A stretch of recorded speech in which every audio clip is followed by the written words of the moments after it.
recording this computer?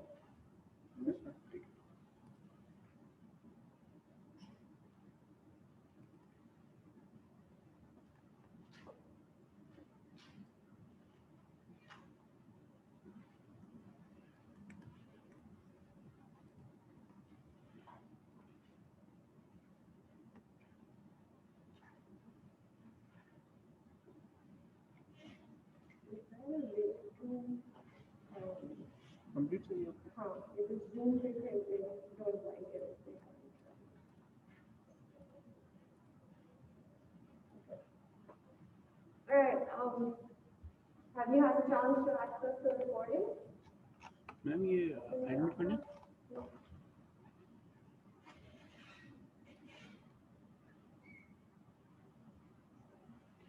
हाँ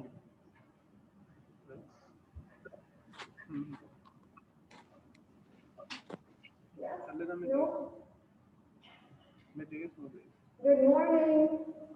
Have you had a chance to शुरू access the class he recording करवा with रहा the हूँ new link yet? Or would you like to do that in the last 5 minutes? चले जाओ ऊपर चले जाओ ऊपर चले जाओ बाद में The new link is not working.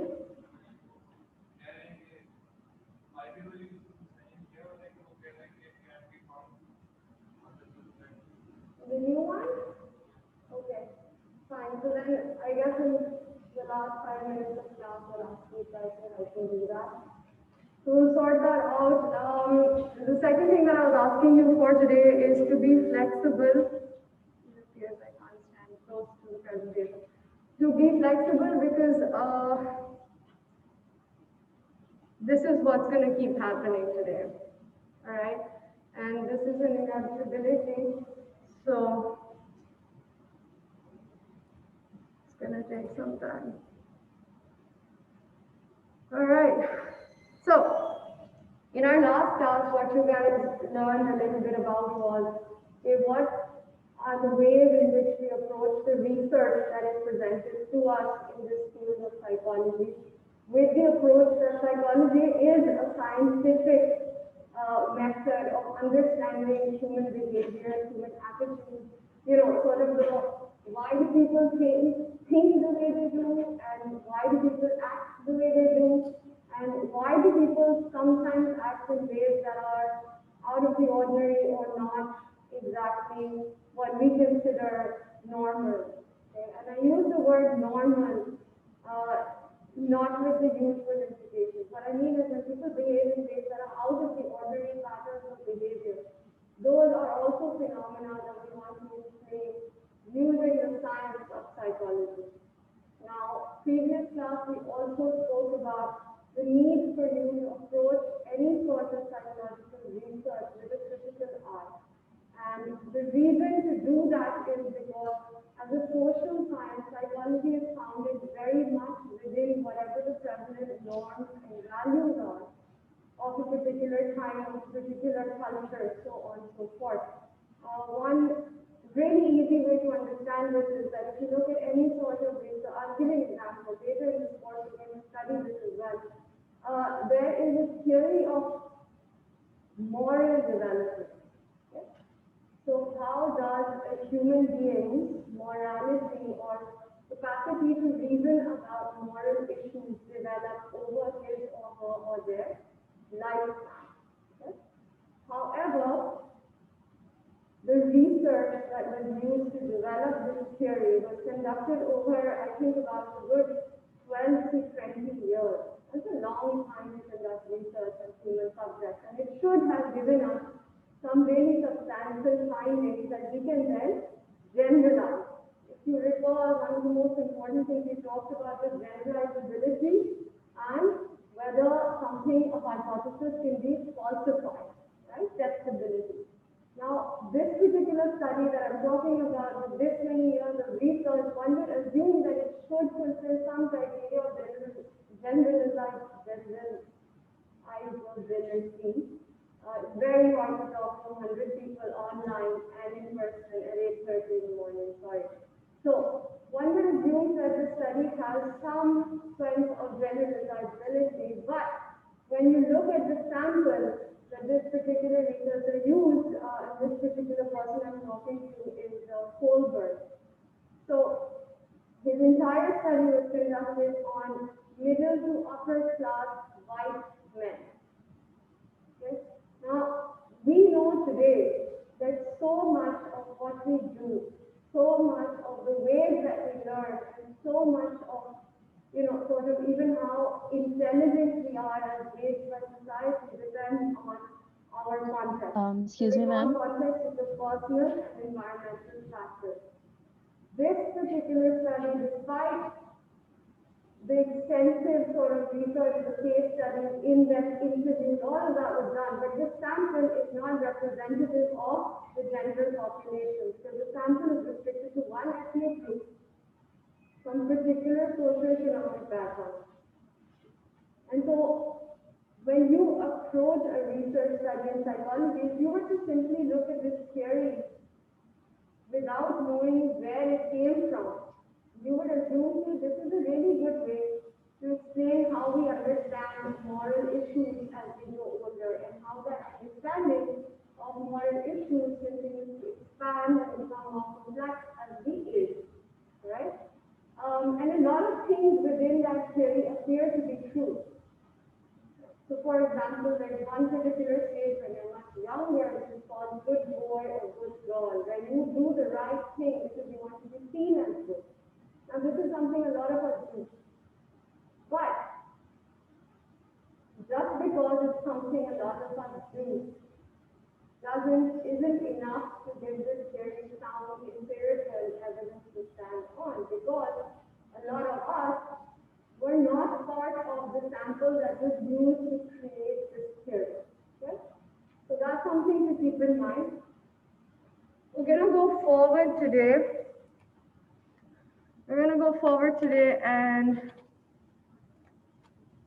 we're going Excuse me, ma'am, can you hear us? Yeah, we can hear you. Can you hear me? Okay. Yeah, ma'am, we're extremely sorry, but when you're away from the podium, we cannot hear you properly. Your voice is echoing a lot. Okay, fine. So let's stay here then. Thank you. Here.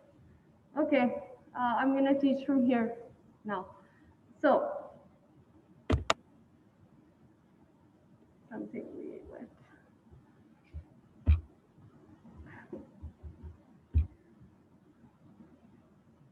Okay.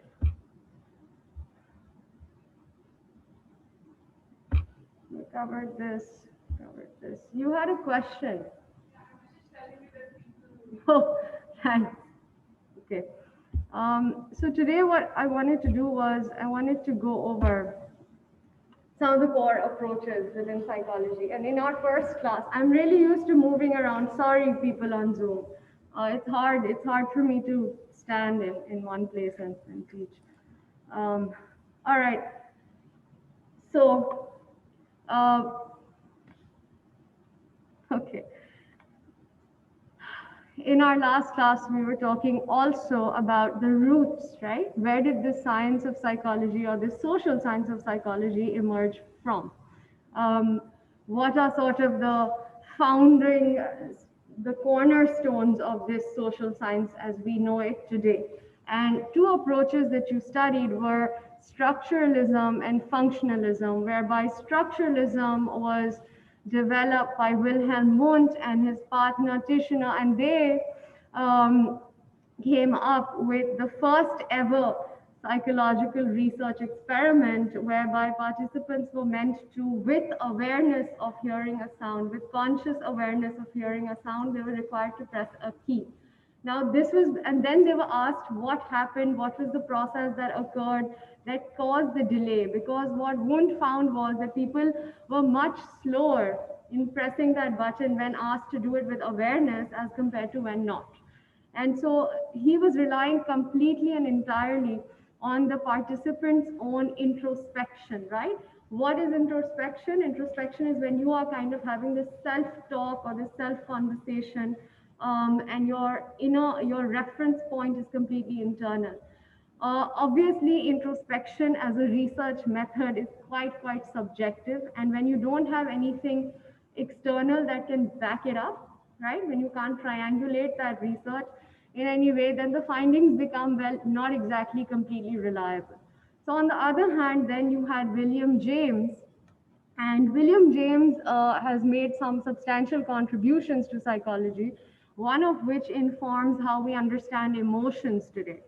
The second and larger contribution, well, not larger, same, but the second contribution that James made was that he drew our attention towards the matter and mind connection, towards the idea that your ears, for example, are not just for you to receive auditory information, but that they actually have something to do with the way that you can physically stand and balance, right?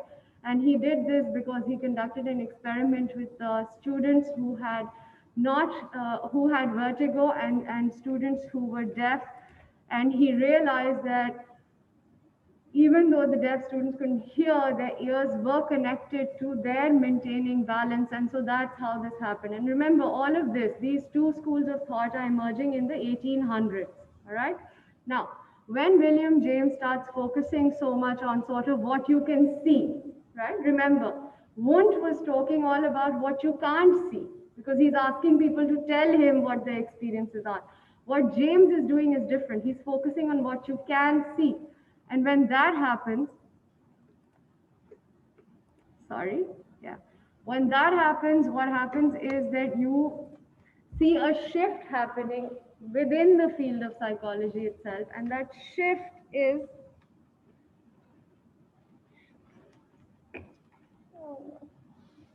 this is a comedy of errors, sorry. Right. What that shift is, that the focus is now completely on what can be seen, because if it can be seen, then it must stand as true. And so you see the emergence of the school of behaviorism, which kind of took hold, really took hold, right? So in any social science discourse, at particular times, there have been particular perspectives that dominate the conversation. And so behaviorism, with its focus on everything you can see, right? If I raise my hand, you can see that. If I'm surprised, you can see that. So behaviorism says, let's just look at what we can see, what is observable, right?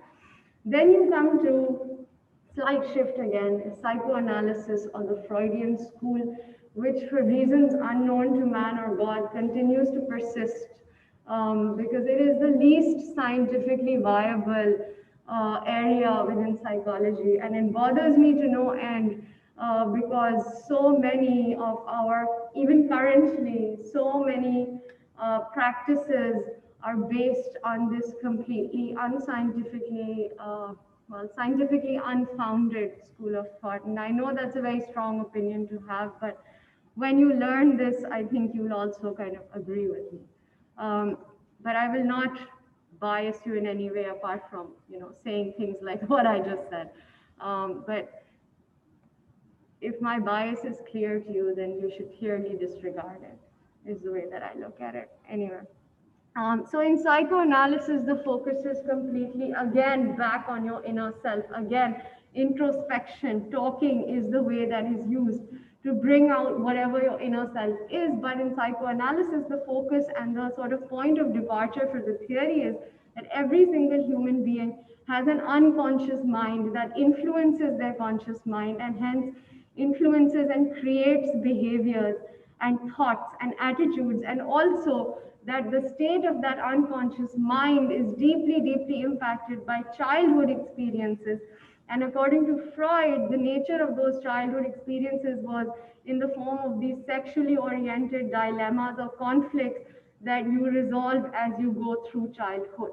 And if you are unable to resolve those dilemmas, then you are going to experience problems, or you get stuck in particular stages.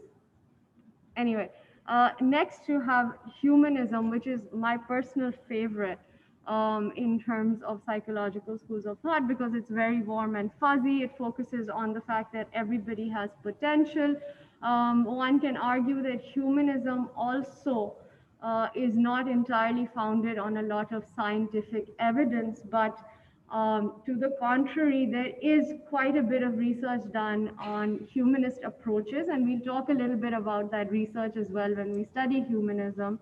But yes, absolutely, because the theory itself posits as its main sort of view of the human being, what the theory says is that each and every one of us has the capacity to self-actualize, whereby self-actualization is your ability to become the best version of yourself. My question to you is, does anybody here not want to become the best version of themselves?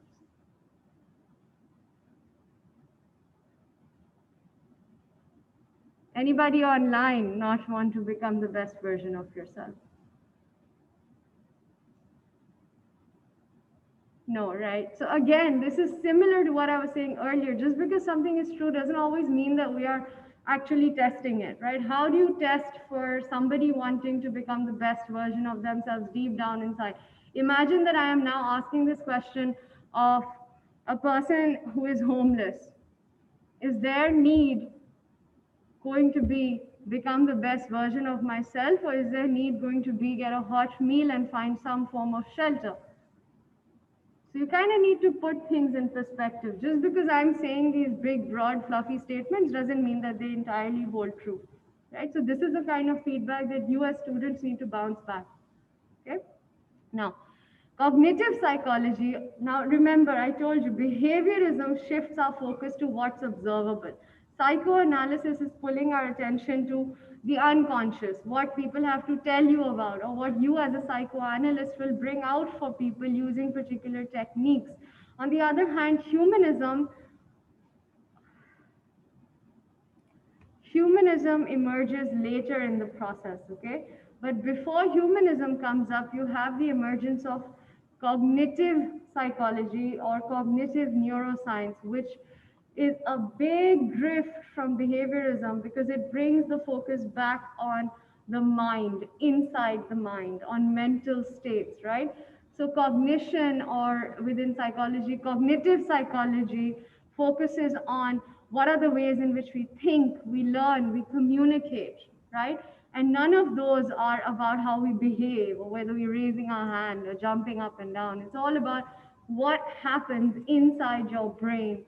And so again, you see this shift in psychology happen, and that is again where humanism comes up. They're sort of like similar within 15, 20 years of each other. First, the focus on cognitive psychology, and then you have humanism come up in the 50s and the 60s, which is around the same time that cognitive psychology begins to take precedence. If we talk about psychology today, cognitive psychology is very much what you want to focus on. It's very much exactly what has dominance in the current literature, in the current areas of research, in the ways that we try to explain human behavior. We are now aware that the mind is a supremely mysterious thing. And it's good. It's good to do that because one of the things that cognitive psychology helps us understand, which has fundamental consequences, really, not just for how you teach or how you work or what the curriculum looks like, but really for understanding that as a human race, also, no matter how old you are, you have the potential to change or to learn or to grow. So it's a less fatalist view of the brain, basically. All right. So up until the 80s, the sort of the sort of trend or everything is saying that the brain, the human brain, stops developing after you're 18 years old, and as a result of that, you cannot learn anything as well as you ever could after you turn 18. You don't really change. Your personality doesn't change after you turn 18. The way you think can't really fundamentally change after you turn 18. Why? Because your brain stops developing. Okay. So it's pointless really, to do much after you turn 18 because nothing is really going to impact your mind. Okay. So it's sort of like saying, do everything you can to grow as a person until you're 18 years old, because after that, your brain is just going to stop and it's just going to stay as it is. Okay? Thankfully, over time and now today, we understand that actually the human brain is highly, highly plastic. By plastic, what we mean is like plasticine. It continues to stretch, it continues to shape, it continues to mold. And the implication of that is that no matter how old you are, you can still learn a new language, you can still, learn a new skill. And so that, have you ever heard that phrase, you can't teach an old dog new tricks? That was how we looked at human beings. But now, we don't. We understand that people actually undergo many shifts in their mental state as well as the way that they think as they grow older, and that is because the brain is plastic. So, for example, when I was 3 years old, I could speak, I'm going to say, 4 languages. Okay, and now, like, I don't know, decades later, I can only speak two. Why did that happen? Because the brain is so plastic that in order for me to learn new things, these two languages that I barely used as I grew older were never reinforced. The neural networks responsible for me knowing those languages weren't used. And so the brain engaged in this process called pruning, where it got rid of those so that I could form newer neural connections about information that I really did need and that I really did use. All right. Positive psychology is the next sort of school of thought, and over here, it's all about how, similar to humanism, everybody has this potential to be the best version of themselves. However, at the same time, what's also true is that to be the best version of yourself, you need to be positive. Okay, in the sense that there are a couple of things that positive psychologists identify as being fundamental to maintaining happiness or fulfillment in life, and we're going to talk about those as well. But positive psychology is a very, very recent, very emergent sort of school of thought. It was founded by Martin Seligman, who is based, I think, out of UPenn in the US or Stanford, one of the two. And he started kind of developing this and giving voice and reason to it in the 90s. So, in fact, when I was a student, your age, my independent study was about positive psychology, and it was about attitudes of optimism within freshman students at LUMS, where I was a senior at the time. But now the field has sort of really expanded, it's grown. Same criticism applies to subjective, how do you measure it? But I can tell you my experience about measuring optimism when we come to that theory.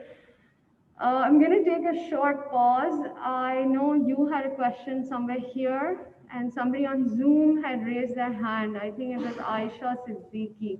Yeah, Aisha, you go first, and then you you can All speak. right, ma'am. So, can you hear me? Can you be a little louder? Okay, ma'am. So basically, my question is that you asked us that everybody wants to self-actualize, but this is something very relatable to us students because we are in a stage of life where we are growing and we are learning. But there are people who don't want to grow and who feel that they're self-righteous. So they feel like they have already achieved a certain level in their life and they don't have any urge to grow further or to, attain that self-actualization. And actually there are very few people who have attained this self-actualization in their life. So what would you like to comment on that? Is there a question somewhere in that?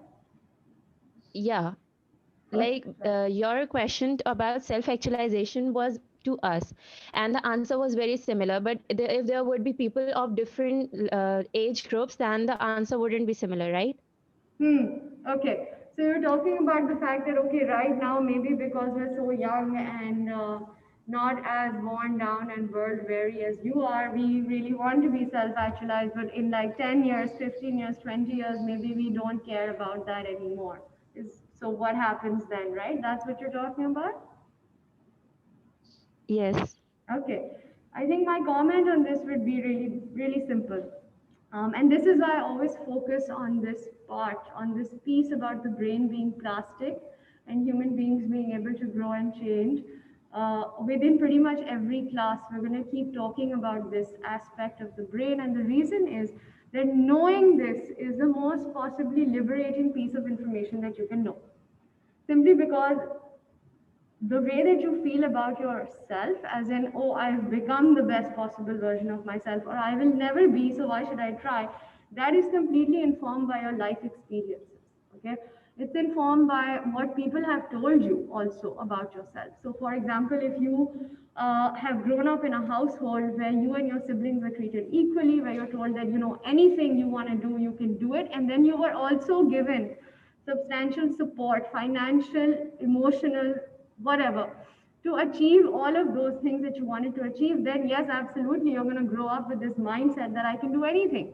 On the flip side, if you grow up in a household where you're constantly told that you're not good for anything, you're not given the same opportunities, or you simply, because of socioeconomic reasons, cannot access all those opportunities that would help you grow, then who cares about self actualization? Right? So Aisha, you're right to point this out. It's absolutely true. But remember, it's a product of circumstance, and that's actually one of the reasons that humanism, I feel, is such an important perspective, because it reminds us that telling people they're capable of self-actualization is not enough. And this is the fundamental thing that Carl Rogers, one of the primary theorists within humanism, says, is that you need the optimal conditions to grow. Okay? You will grow as a person in any situation, but to grow optimally, you need the best possible conditions. So, yeah, that's what I say. All right. You had a question, right? What's your name?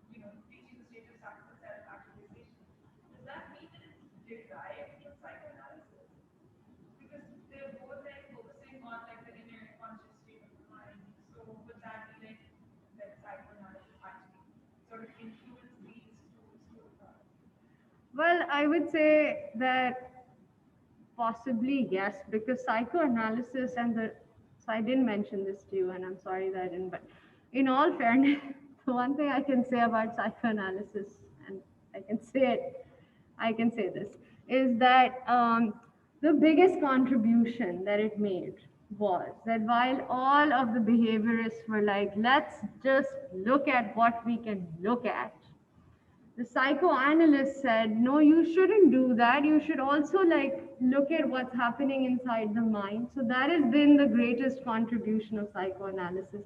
That it's brought our attention back to the inside life of a human being. In a time where the focus was very much completely fixated on what you can see, what's visible, right? And then the issue with that is that when you're looking at just looking at something and then you're coming up with theories about it, can you imagine how many assumptions you're making? Right? We're going to talk a little bit about that in detail as well. The social-cultural or social-cultural approach, again, a lot more contemporary. And again, a lot of the socio-cultural or social-cultural approach is founded in the fact that if the brain is capable of being so plastic, if the brain continues to change and grow and evolve physically, by the way, as you grow older, depending on what you get from the environment, then it must follow that a study of the environment and its impact on human behavior and attitudes is extremely important. And so the social cultural approach, wake up, please. The social cultural approach is extremely important because it draws our attention to the individual sort of differences within, let's say, somebody who's from minority X in Pakistan and somebody who's from minority Y in the US. And they're different not just because, well, they're different people, but because their life experiences and the context in which those life experiences have happened is fundamentally different, right? So think about it this way. Has oppression been experienced by both of those minority groups? Yes, it has. What does that oppression look like? Does it look different? Yes, it does. Right? And so what have been the impacts of that oppression? Different. Right? The lived experiences have been different. And so the social cultural approach gives us a really nuanced way of understanding what happens to people in different groups and different social settings with different norms, different values that influence the way even that they look at themselves, right?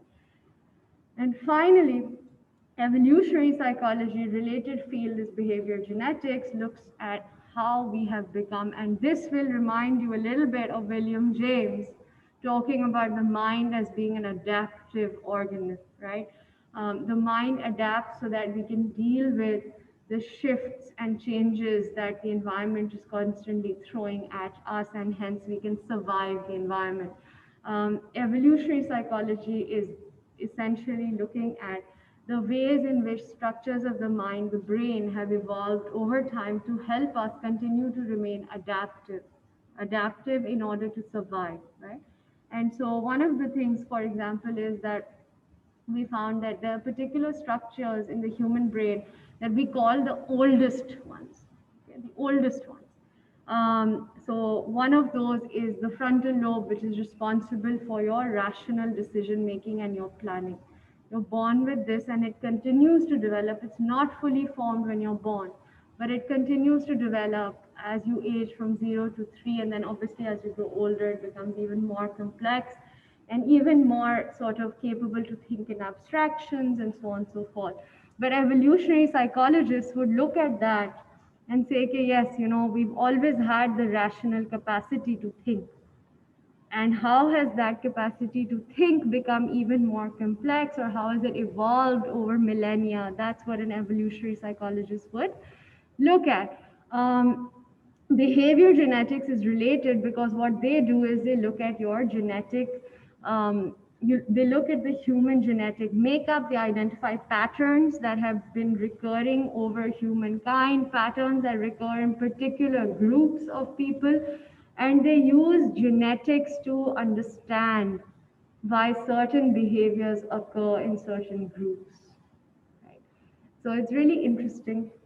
Um, and it's very, very new. And of course, the more that we become advanced in biotech, right, the better it becomes. And we are today very, very advanced in looking at our, what's it called, in biogenetics. And biogenetics basically informs behavior genetics because that's where the research comes from. Yeah. Yeah. What's your name? Sada.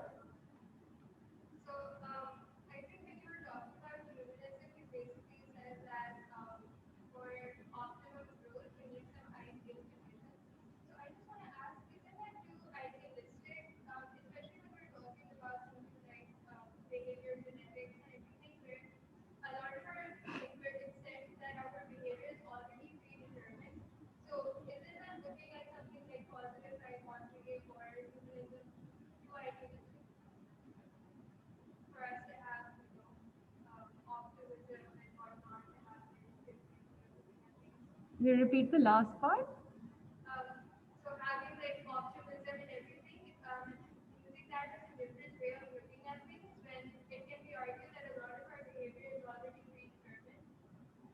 Okay, and sorry, what was your name? Sada. Okay, I'm going to summarize what you said and correct me if I'm wrong for the people online.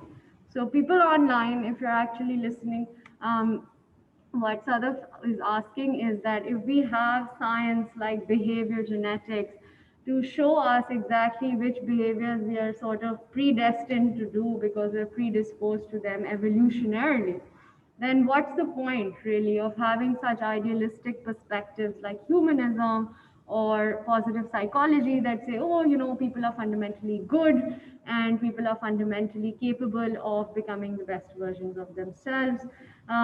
So I think what I would say is that it's really important never to look at a perspective in isolation. Okay. It's really good to have an interconnected view. So just because, for example, I believe that everybody is capable of self-actualization does not mean that I don't believe that certain behaviors or certain things within our brains do not exist at birth, as in are not genetic, right? I do believe that, for example, phobias and fears have an evolutionary basis, that they protect us on some really fundamental level. Well, fears do, phobias don't, of course. And at the same time, I also believe that everybody should or that everybody is capable of self-actualization if given the right conditions for growth, right? So you can have those two perspectives hand in hand. The danger really is when you become absolutist and can only look at one. Right? So you kind of need to hold all your knowledge together and then look at it in a more sort of interdisciplinary yoga, interconnected way. Right? So that's what I would say. Does that answer your question? Does anybody have any other questions? No? Okay. Fatma at the Sham, you have a question. So let's do that, and then somebody said something. Okay, so let Fatma, can you hear me? Hello, miss. Can you hear me? Miss, can you hear me? Yeah. Can you be a little louder though, please? Yes, of course. Miss, I have a small question. Mhm. Humanism and positive psychology, they both are concerned with self-actualization and becoming the best of ourselves. So, miss, what is the difference between them? Aren't they kind of very similar? They're similar in that they assume the good side of people and they have a strength based approach towards understanding human beings, but they're also different in the ways that they explain what that looks like. So, when we move on, we're going to do these perspectives in a little more detail now. So, if you want to hold on and wait for that, Thank you, miss. okay. And you had something as well?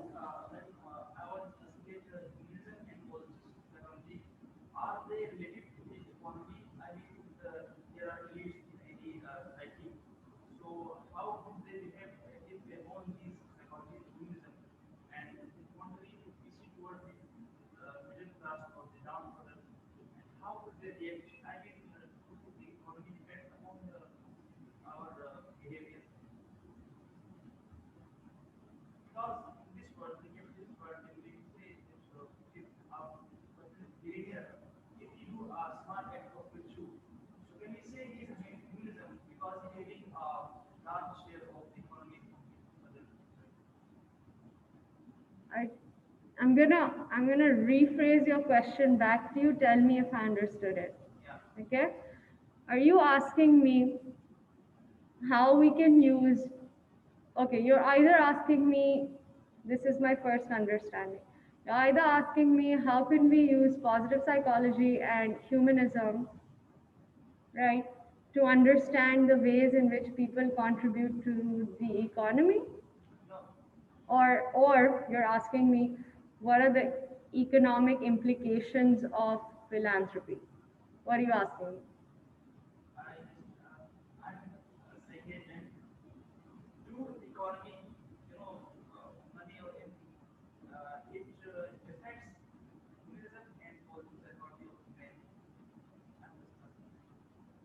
Are you asking me does socioeconomic status affect the ways in which positive psychology or humanism is expressed in a particular person? Is that what you're asking me? What's your name? Mohammed Ayaz is asking the relationship between SES or socioeconomic status and the expression of self-actualization or being happier or fulfilled in life.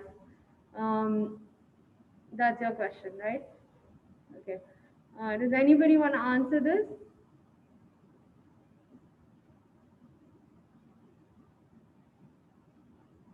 Yes, because I already answered it. What is it?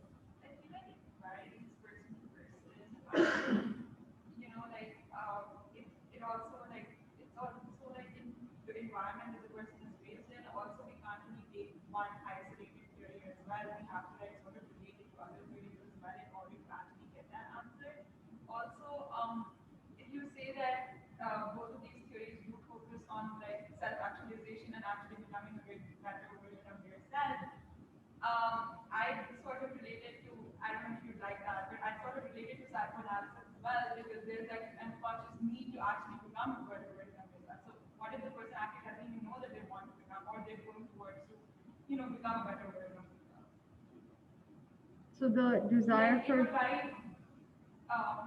like the socioeconomic status that would vary from person to person, and the need to actually become a better person would as well like vary. So one contribution we have is that socioeconomic status varies, and hence the need to self-actualize varies as a relationship. Okay. And somebody else also has something. Yes. You. So I have to say you are wearing glasses. Can you? Yeah. Yeah. I don't know your name. Sorry. Amna. So yes, socioeconomic standing and status do have a very big impact on whether you want to, how and why you want to achieve the best version of yourself, and if you're actually will use, because like you said, you need like optimal conditions to set up. So if you do want to be a good version or like do something that you don't have like maybe financial like aid to it, or if you don't have like any other resources to put yourself out there. So that's gonna just hold you back, and then you're gonna think that you can't be the best version of yourself, or that's just gonna stop you. Or and that's also gonna lead you to think like negatively about yourself too. So maybe I can never be the best version of myself because I was born this way like this. Yeah, yeah. So one answer is that it's about how SES affects your access to resources, and in that effect on your access to resources, hence also impacts your opportunities, and hence absolutely does affect your possibility of self-actualizing. Okay, so we have two people online who raised their hand. I'm gonna let one of them go and speak, and then we move on. So who are you who raised your hand? Sarah, can you go? Sarah Bhavani. Can you hear me?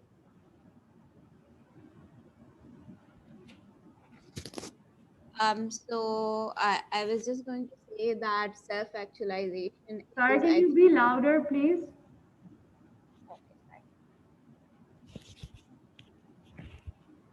I was just going to say that self-actualization is kind of like a journey. So it has to have a starting point, and then the starting point is where the socioeconomic status might come in. Like everyone has kind of like a privilege, or like or the lack of a privilege. So that comes into play with everything, and then there can be other factors as well, like genetics and all the other approaches also have an Okay, impact. so you're saying yes, because socioeconomic status confers a degree of privilege on you. Yes. Okay, great. Thank you. We're going to move on now. All right. So, first thing first, behaviorism 1920 to 2000. Um, please treat 2000 as a 2000 plus sort of situation. Behaviorism emerges in the 1920s with Thorndike's law of effect, where if you repeat something certain times, it will basically that every action has a consequence, and if you can create patterns of consequence in those actions. And so based on that, you have two guys, B.F. Skinner and Watson, and they kind of are the first people on the scene, and they say that listen, you have to look at what you can see and not make assumptions based on people's own assumptions about how they feel, why they feel what they feel, and so on and so forth. In behaviorism, there are two main sort of theoretical perspectives. One is classical conditioning, which is what B.F. Skinner came up with, and the other one is operant conditioning, which is what Watson was working on. Sorry. But one of the more sort of contemporary behaviorists is Bandura, and if you did A-level psychology, you definitely studied Albert Bandura.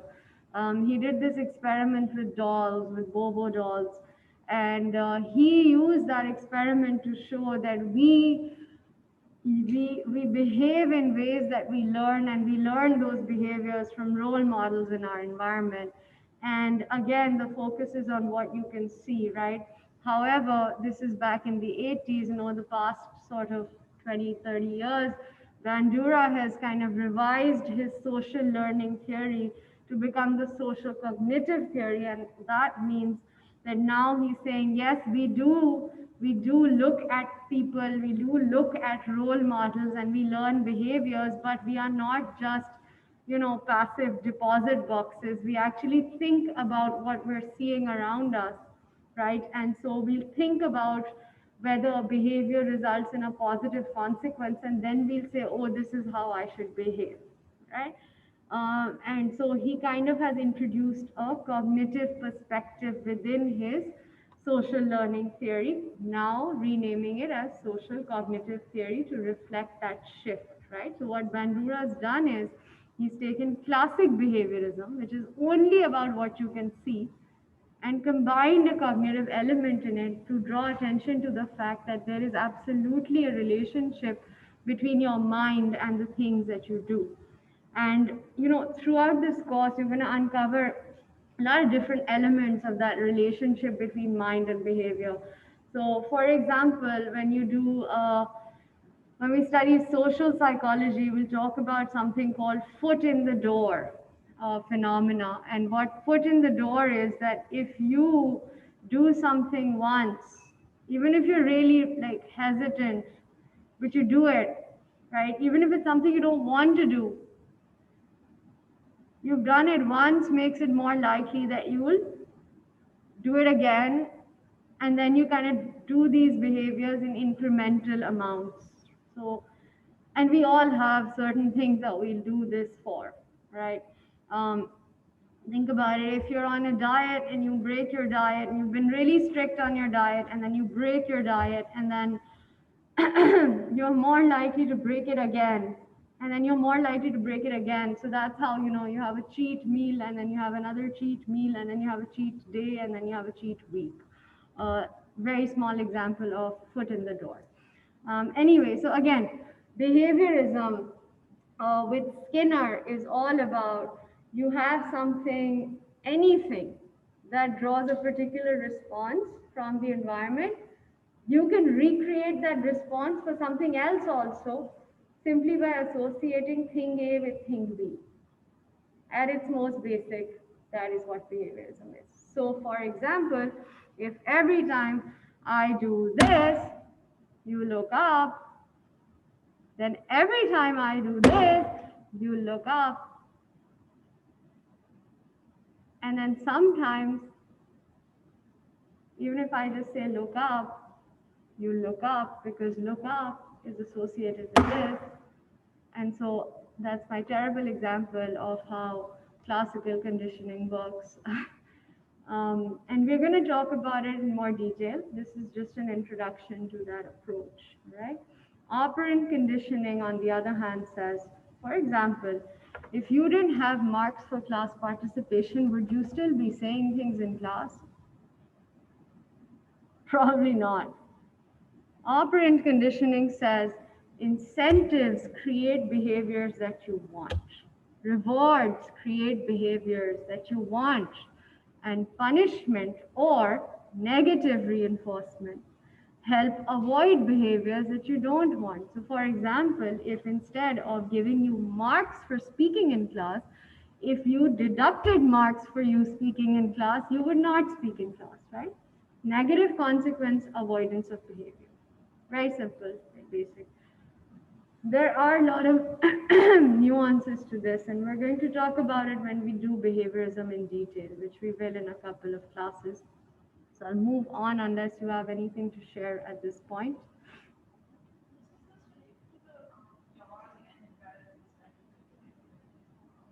The question for those online, the question from the class is whether this is related to the dog experiment. The dog experiment is Pavlov's dogs. Pavlov absolutely did the first, most sort of well-documented, extensive experiment on behaviorism in the perspective of classical conditioning. And he had dogs, and he, through his experiment, demonstrated that you can actually create associations between otherwise a neutral stimulus and create the same unconditioned response for neutral stimulus and make it a conditioned response. That's what Pavlov did. Absolutely. Yes. All right. Anything else? Yes. What's your name? So basically, his theory, like the first one that he came up with, is about children, right? So my question is that when he comes to the learning theory, cognitive theory, also talk about the age difference, because I see that children do look up to role models to understand the meaning of right and wrong behavior. So if they're not able to cognitively process that, okay, this is a bad thing, then they might end up doing it and not know that it's a bad thing.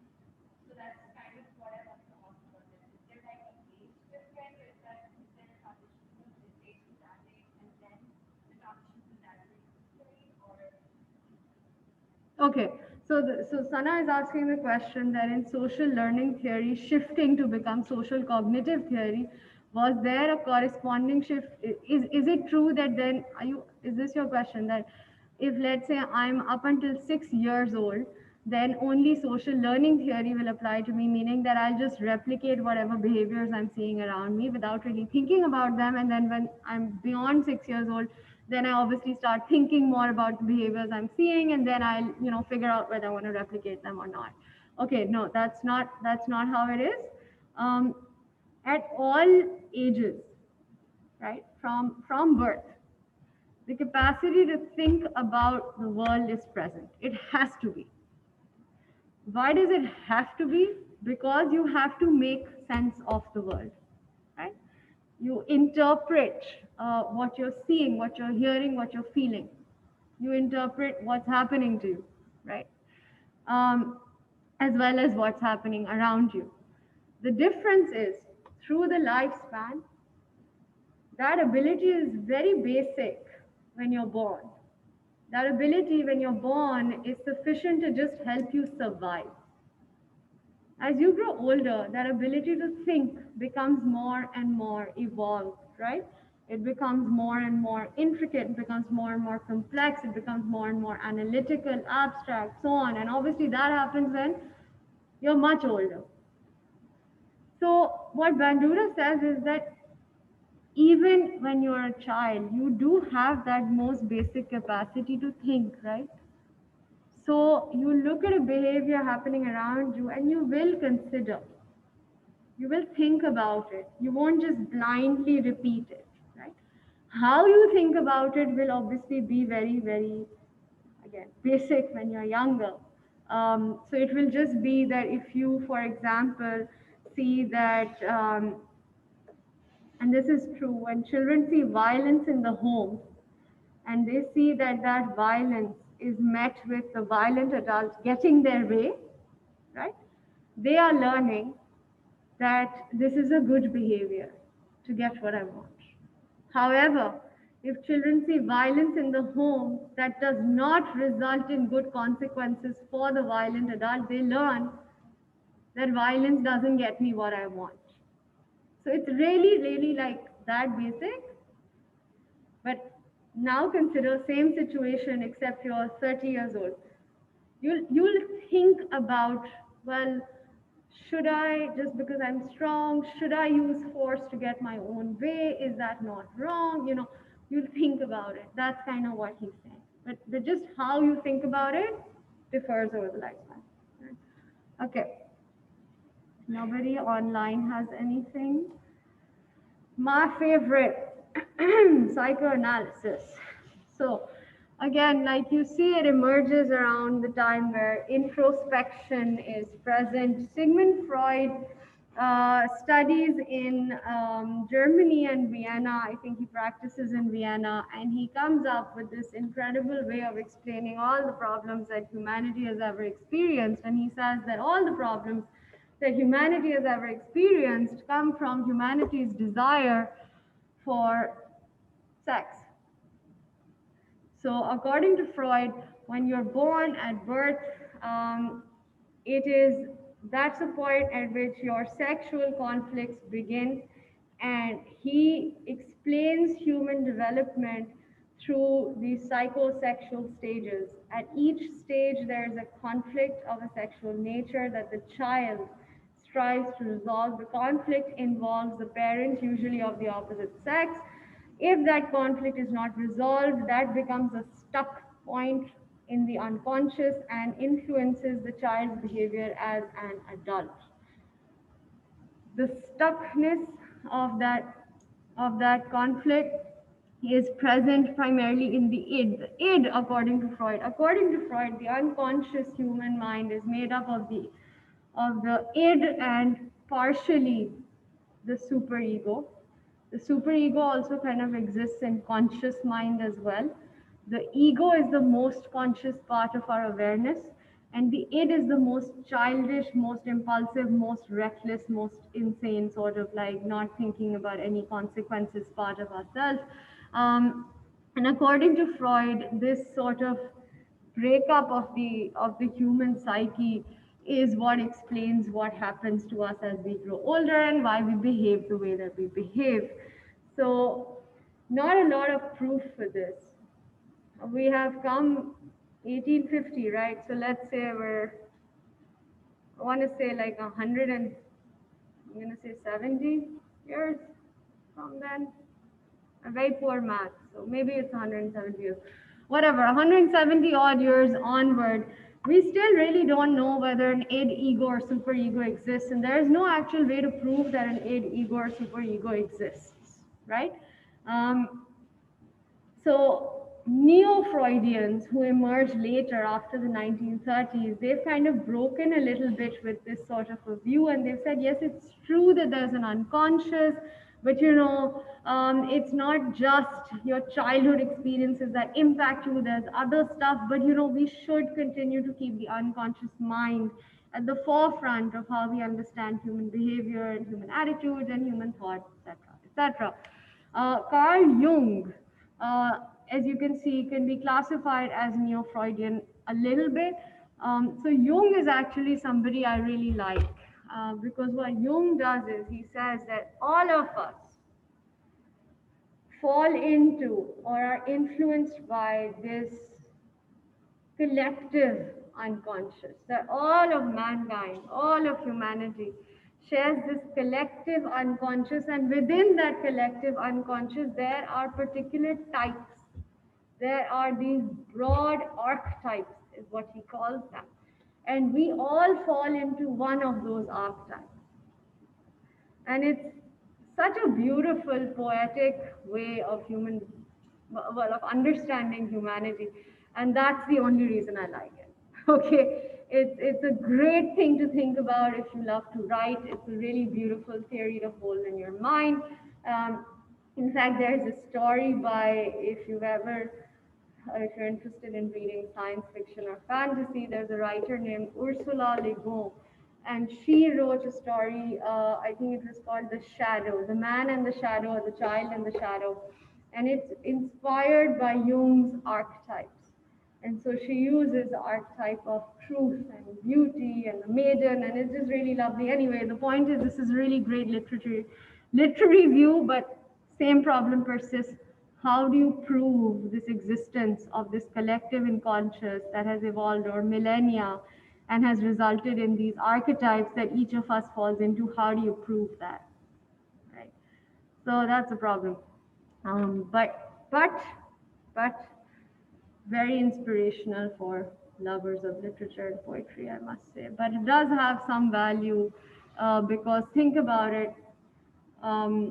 When I was saying archetypes and we all fall into one of these archetypes, did you think of a personality test that you've ever done? If you've ever done one? Yes? The Myers-Briggs one, right? So this notion of, well, you can actually typify humans. Maybe some of that is coming from Jung's collective unconscious and the archetypes. So yeah, there have again been some sort of contributions, right? And I keep talking about these things so you understand that everything we've learned has continued to grow and change over time, right? Okay, so that's psychoanalysis. We talk about humanism. I think if you've ever taken a business class in your life, you know what this table is. I'll just let me just minimize this so you can, yeah. So you know what this table is, right? This is Abraham Maslow's pyramid of needs. It was a primary way in which we understood what human beings needed. And as you can see, right on top of that is self-actualization. Now, there are a lot of questions about SES and self-actualization. Look at Maslow's pyramid of needs. According to Maslow, you move up this pyramid. Okay, so first level you have to have, at the very basic, at the very least, you should have your need for food, water, shelter, warmth. That should be satisfied. Okay, only if you're not, only if your belly is fed and you're not thirsty and you're not deficient in food or water, whatever, then you need safety. Then you think about the need to feel secure in wherever you are. Only once you're secure and well fed and comfortable and warm will you start thinking about, I don't have any friends, and then you'll make some friends. And only once you have, like, a full belly and you're not thirsty and you have a nice, like, home that you live in and you have a nice little group of friends, then you're going to start thinking about, oh my god, I've done nothing with my life. And then you'll be like, I need to accomplish things, I need to be on the honor roll, I need to get into IBA. And then you're going to get into IBA and you're going to be like, oh my god, I have not achieved my full potential. And then you're going to achieve your full potential. All right, very nice, easy, simple, beautiful way of understanding what people need and how those needs drive them to act in certain ways. Question: is this what needs actually look like?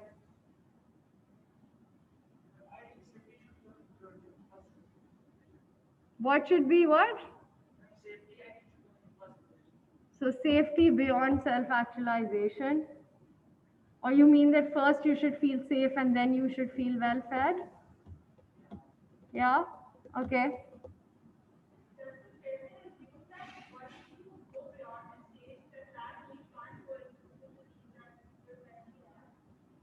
Very good question. Does this Maslow's pyramid assume that if you've already, let's say, achieved your physiological needs, you will never have any other physiological needs?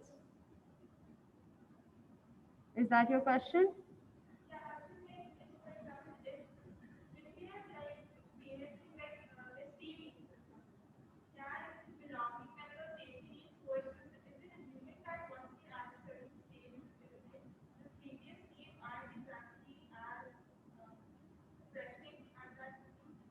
Okay, the question is that once you kind of move beyond one particular need or one particular stage of that pyramid, does that stage you move past no longer have any value or is not as pressing? That's the question, right? Yeah, got it.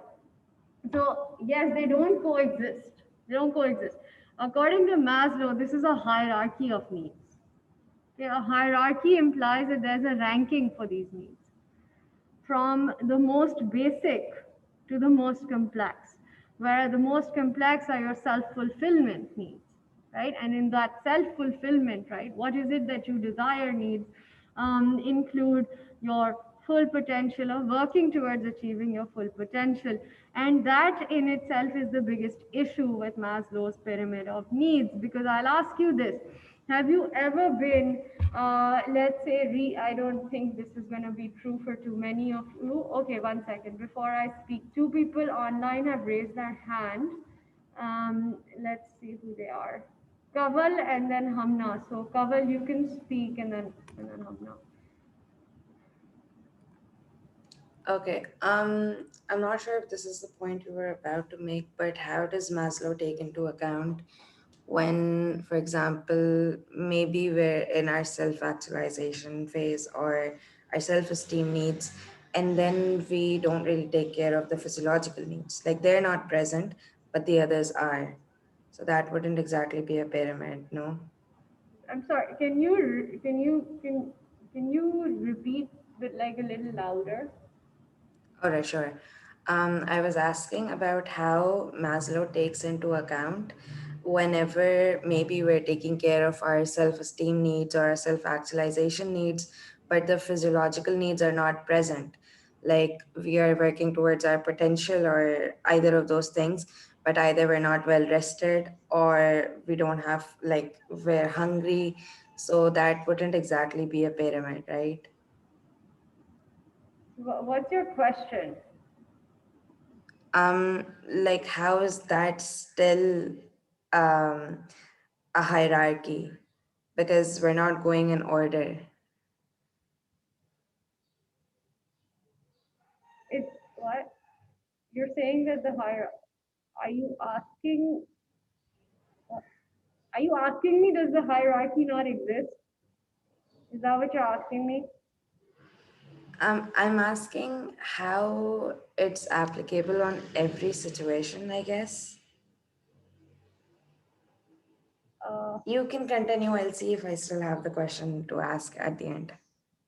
does anybody have? I think maybe I'm not understanding.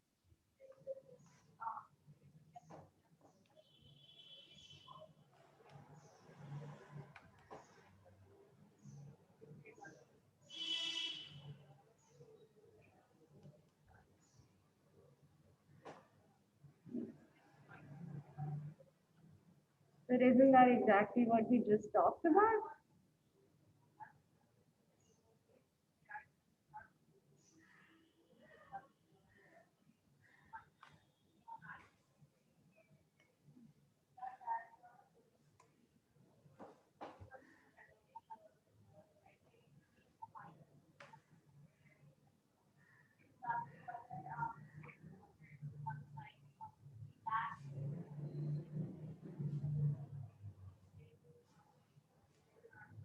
Got it. Okay. Thank you. Thank you. Right. So I'm gonna just ask you to pause on your hand raising for a couple of minutes, and let me just say what I was gonna say, and you guys can comment. The problem is that yes, all of us want to be the best possible version of ourselves. I mean, who wouldn't? Okay. I'll tell you who wouldn't. Somebody who literally doesn't know if they're going to get food the next day, right? Or somebody, let's say, who um, has never had a reason to think that they're not already the best possible version of themselves. We all know people like that. I know a few. Or somebody who literally doesn't know if they're going to be awake the next day, right? They're going to wake up the next day. The desire, however, at some level will be present. And that's the beauty of the human spirit, but it's also the biggest problem with the human spirit is that we talk a lot about resilience. We talk a lot about how human beings are resilient. Resilient is also a word that's often used to describe your city. Karachi is such a resilient city, right? Karachi is such a resilient city that Karachi drowned, completely drowned in August, and people died, and God knows how much money was lost, and God knows how many businesses suffered. And I'm saying God knows because literally the government doesn't know. And it's okay because they're such resilient people, we'll be okay. You know. So I hate it. I hate that that's how resilience gets used and abused.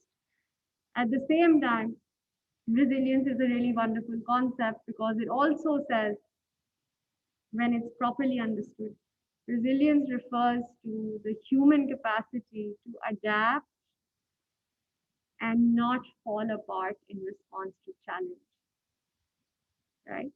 And that is what really I think is the most wonderful thing about this quality of resilience. And so when we apply it to Carl Rogers and the pyramid of needs, etc., even in a war zone, a resilient person is going to hope that if not today, then maybe someday I will be able to explore X, Y, Z opportunities that I have always wanted to explore, right? So that desire for self-actualization is still present, which is the biggest flaw in Maslow's pyramid. He assumes that you have to go through these stages, as levels. You know, it's almost like a video game. But life is not like that. You sometimes want something so much that you are willing to, let's say, move to a different country change your lifestyle, be hungry, be broke, be poor, not know where you're gonna live, just so that you can achieve that dream, right? So some needs become subsidiary or not subsidiary, sorry, subordinate to others, depending on what's important to you at a given point in time, at a given point in your life. So that's how you kind of need to think about needs, human needs, right? And self-actualization. Second, Carl Rogers, who talks about this optimal conditions for growth, the analogy that he gives you is this, and I think this will explain better what I was just trying to say. Rogers says that you put a sack of potatoes in some soil in a dark basement and you give it water once a day, it will still grow. So the human spirit is undefeated, is what he's trying to say. That no matter how much trauma you've experienced, how broken you are, if somebody gives you the optimal conditions for you to grow, you will grow. Okay?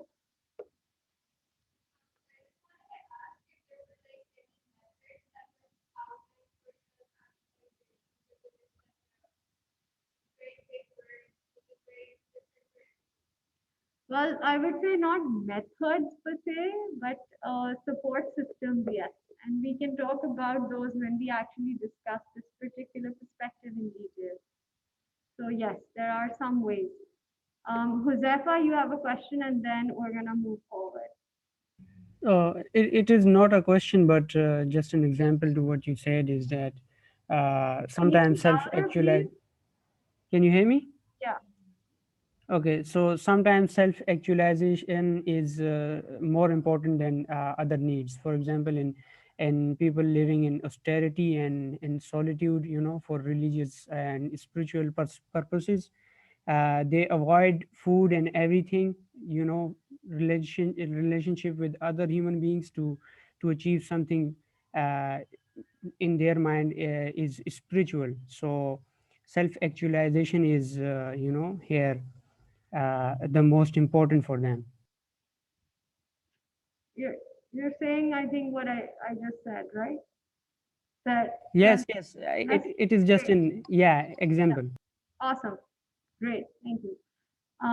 So cognitive psychology, right. I've already kind of explained this, so I'm kind of really managing time super poorly today.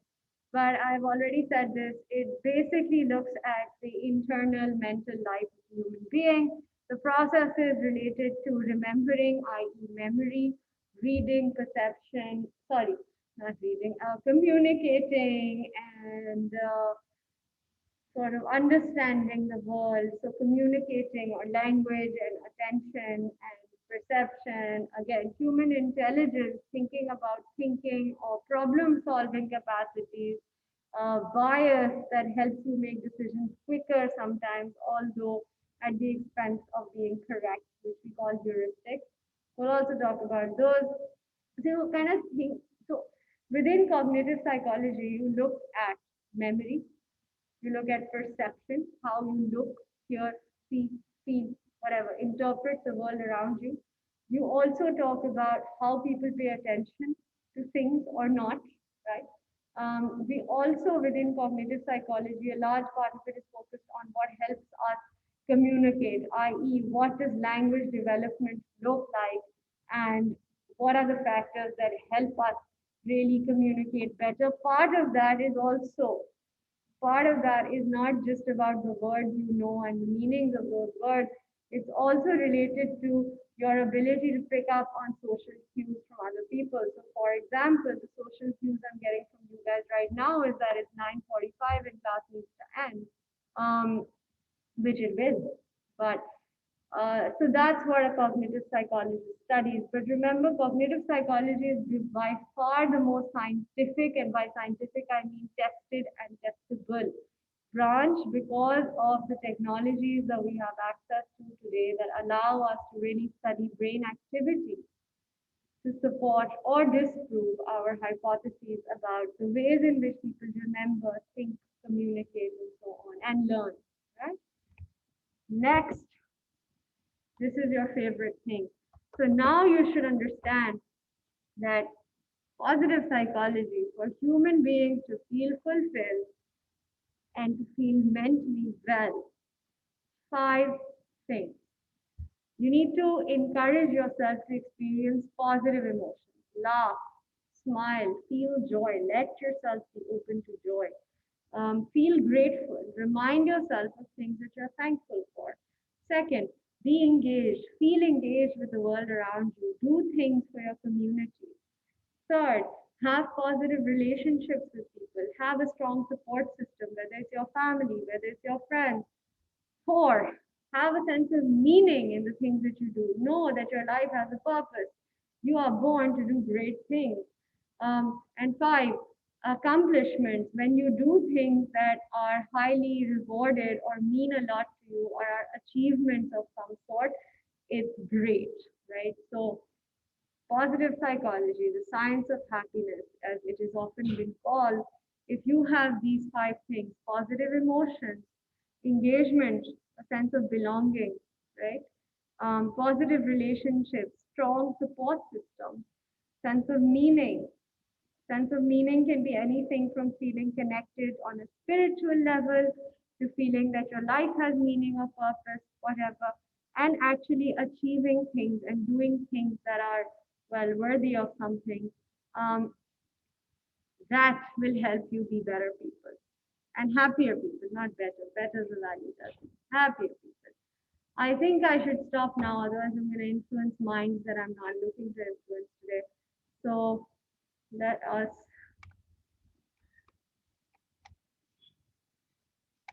Right, great. Look at this last slide, please, people online and people in class right now. I'm going to upload this presentation when I get home. Look at this last slide, and when we start our next class, we're going to look at this one first, because everything else we've already talked about in as much length as we were supposed to today. Thank you very much. Last thing for you guys is, if you would, please and thank you and kindly, online humans, pay attention as well. If you would please, whatever you said today in class, I would really like it if you could just type it on your phone and email it to me. Can you do that? People online, people in class. Goes for both of you. Type it and email it to me. We still don't have a TA because nobody wants to wake up at this time of day. And I'm not ready now to wait. I don't want to waste your time. I don't want to waste my time. Just write to me. I'll mark your class participation. Thank you very much and see you online.